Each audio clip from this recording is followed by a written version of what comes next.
global business consultant Hilary Fordwich. Thank you for joining us. Hilary, I'm going to start with you.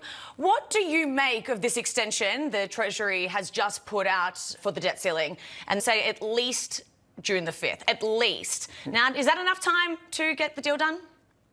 Well, Sarah, lovely to be back with you again and with Michael. A few things here.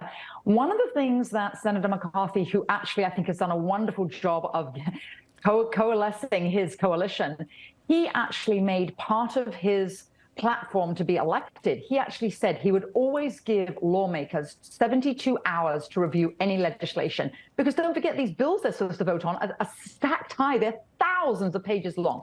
So that means what? It means that it's going to be at least a few days. They have to draft legislation after agreement. Then they have to do that. So first of all, it will give them time, but only just. And don't forget, they all have to be recalled to come back into town.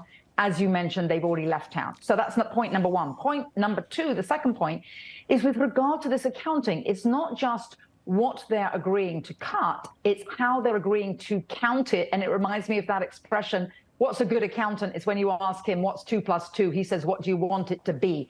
That's what Janet Yellen and the Treasury is facing. How do we count this? So my succinct answer is possibly they're going to resolve it, but they're not solving the long-term issue.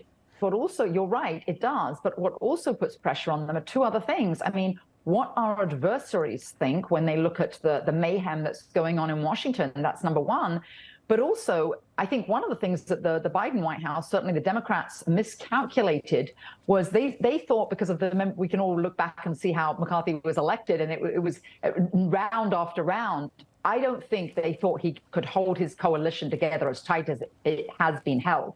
So I think the markets are actually important, as well as the miscalculations. Those two issues are playing big time into this.